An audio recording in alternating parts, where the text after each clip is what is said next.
তো ছোট দি তো চলে যাচ্ছে বাছুর নিয়ে। দিয়া টাটা। এ দিয়া তোর বাবা ডাকতে খালি আর তুই বসে আছিস।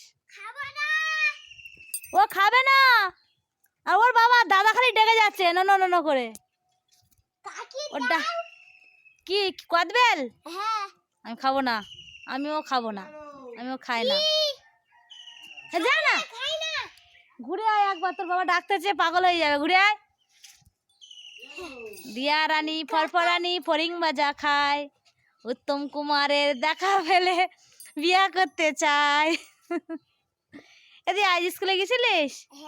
বনির 5 টাকা দিচ্ছি, কি করেছে রে? তুই আর বোন নাকি খাবার খেয়েছিস? ও তো পয়সা হিসাব করে গুনতে পারে না, গুনে গুনে খাবার নিবি। 5 টাকা দিচ্ছে আমি, ওর বাবা ফের 2 টাকা দিচ্ছে, 7 টাকা টোটাল নিয়ে গেছে। একটা চিপ কিনেছে, দুটো বুট খাবার কিনেছে। হ্যাঁ, ও বলতে যে খাবি আমলে দে, একটা বুট খাবার দিয়েছে, খেয়েছি। তুই একটা আর একটা খেয়েছিস। আর কি করেছো? আর ওই চিপসটা খেয়ে নিয়েছে আর বুট খাবারটাও।